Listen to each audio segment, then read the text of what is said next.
guys, welcome back to my YouTube channel. Young Mommy Kenya here. I'm so excited to do this episode, so karibuni sana. For my returning gang, thank you so much for your support. I truly appreciate that.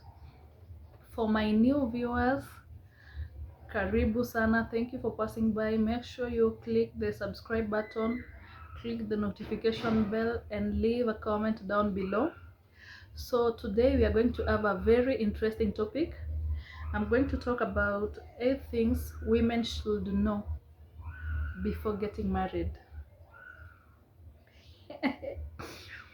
Okay, I'm not a relationships expert, but I'm going to take you through a few things that I have learned or seen, or things that I've done research on that might help you as my little sister in your early 20s, or even if you're older before you get married.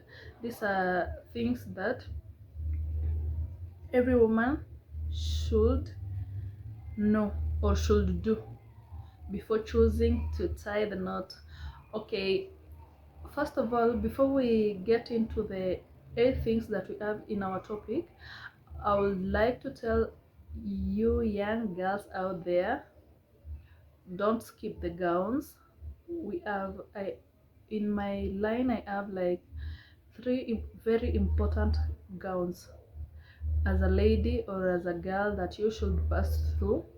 Number 1 is your graduation gown, and always remember that don't start with the last one before the first one. So number 1 in the list is your graduation gown.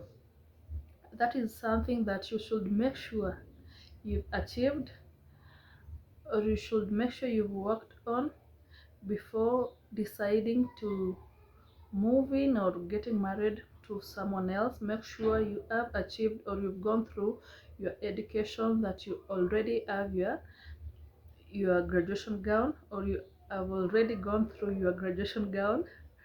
Number 2 on the list is your wedding gown. So before moving in with the love of your life, before moving in with your fiancé or that person you're seeing, or your spouse, whatever the case, make sure you wear your wedding gown. Number 3 on the list, now we get to the maternity gown. So after you graduate, you are doing good on your career, you go through the wedding gown, you do your wedding, you get married like the way it's supposed to be. No shortcuts, remember. So after you're done with school, you're good career wise, you're doing good. Now you consider getting married. After the wedding gown, we go to the maternity gown. But sadly, most girls out here, we start from behind. You want to start with the maternity gown, then you go back to the graduation gown. But according to me, in my opinion, don't throw stones at me. You should always start with number 1, from number 1 in the list, the graduation gown, the wedding gown, and now the maternity gown. So take me through today's topic. I hope you enjoy. I hope we all learn a thing or two. You can also add whatever you feel necessary, or you feel like you need to share in the comment section. I'll be waiting for you guys, and thank you so much for being here with me. So number 1, okay, before we go to number 1, also, we know that marriage changes a lot of things. From speaking about yourself, from speaking about you to us. It's no longer about I'm going to do this and this and this. It's about we are going to do this and that. So because the two of you have decided to come together to be one, you start now including the other person in all your plans, in everything you're planning to do. So that is first thing that you should put in consideration. So we move from me to us. And what I'd like you to know out there, the most important thing in all this is for you not to lose yourself in the process. in the process of being married to someone else, do not forget about yourself. Do not lose yourself, come what may. So you have to be someone on your own before you get engaged or you be with someone else. As much as we are going to do things together, as much as we are going to share a lot of things together, do not lose yourself in the process. Okay, with that said, let's go to our first point. Date and have relationships. You date and have relationships. We know some people don't get that opportunity of experiencing and dating a couple of people before they settle down. So most experts in this field advise people, you date first, date a quite number of people, kiss a lot of frogs. Okay, forgive me for that, niko na homa. So you kiss a lot of frogs before you settle down.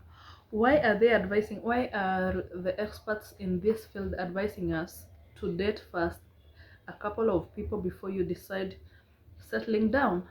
The reason is because it will be an experience, having an experience in relationships and a baseline of comparison. It will give you a point of reference to know who is for you and who is not for you, to choose between the right person and the wrong person. It gives you a sense of knowledge, to know exactly what you're looking for in a relationship, to know exactly what you want, how you want it, and the things and level you can pull yourself or you can press yourself up to, and the boundaries that you know, like this, I'm not going to cross this, I'm not gonna compromise this, I'm not gonna do this.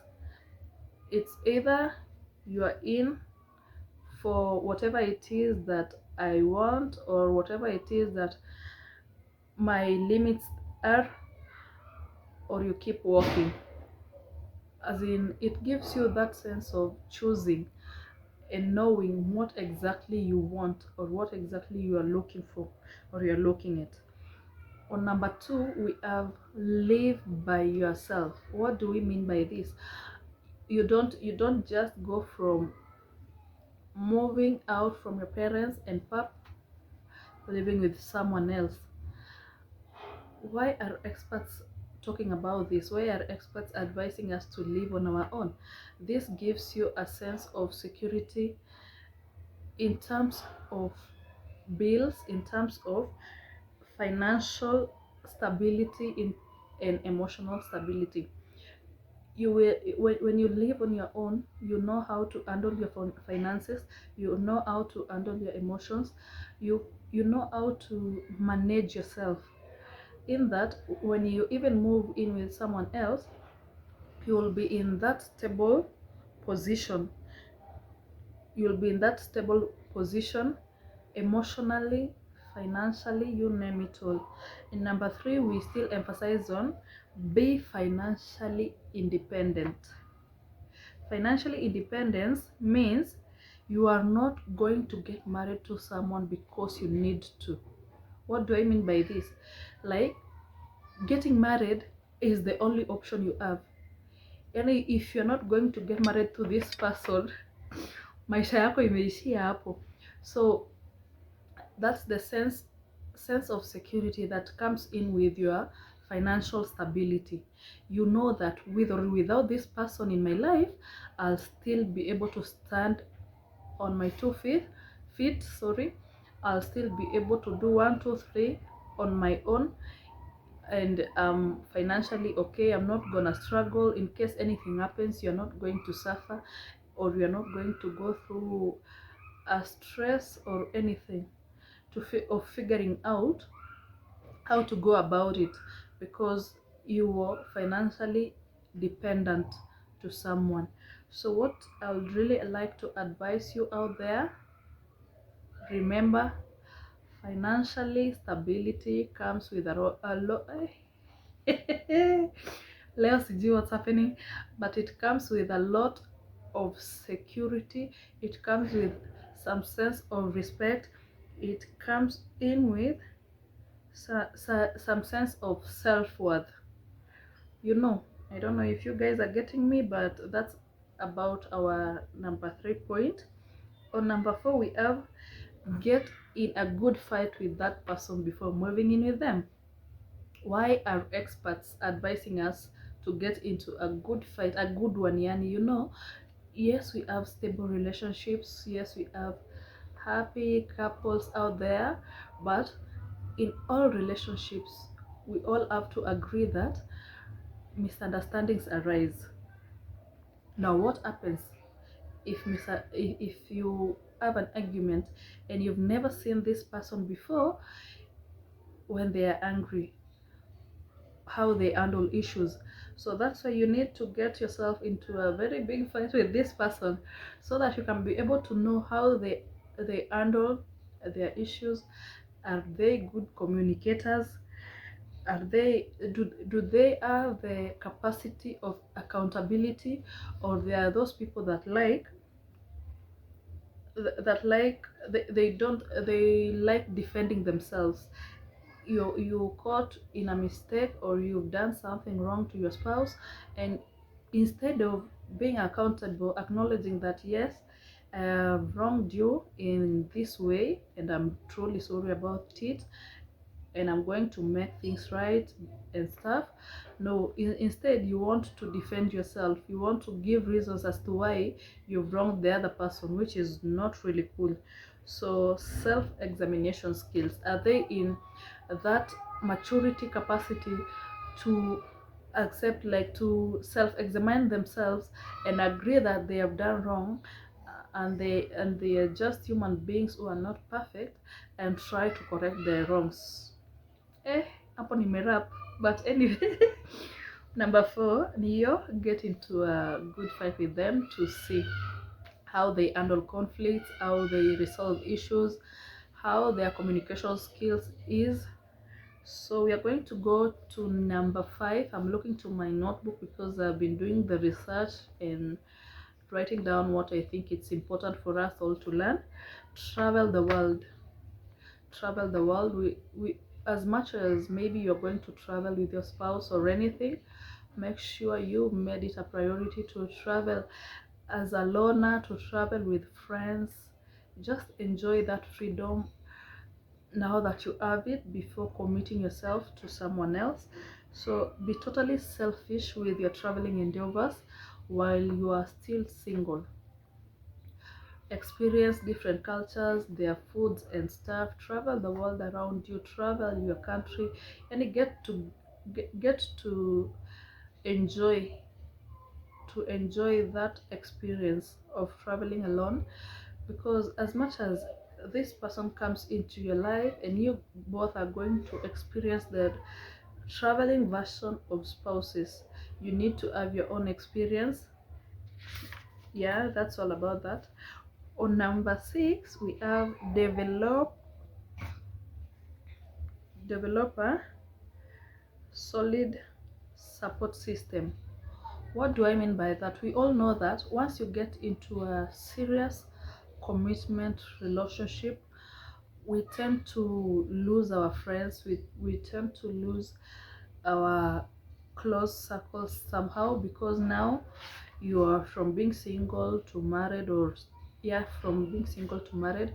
Now you together with your spouse, you people are going to spend more times with other couples, doing fun things that couples do, maybe spending times all by yourselves.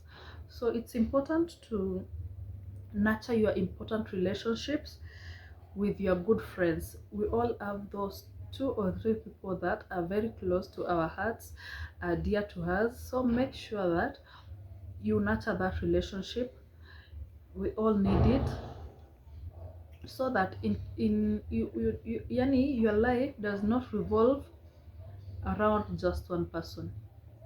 You can have your time out with the boys, you can have your time out with the girls, and you people are good with it, and everybody is at the same level where you don't need to question or anything when someone is out with their friends and stuff. So that's about creating a solid support system for yourself. Number 7, develop a hobby. If you don't have one, you need to develop one. This comes in handy because we all need our own space, we all need our own time, our own space, our own time out to do things that we like, do things that make us calm. So this one is essential. Why am I saying so? It's because when you do something that you like, let's say yoga, let's say hiking, swimming, it helps you relieve the tension within you, it helps relieve stress. Life will be more better with your spouse, and it will make you a more better spouse to your spouse and a happier person overall. So doing what you like most will make you a happier person, and relieving stress and tension will make you a better spouse to your loved one. So those are 7, I guess.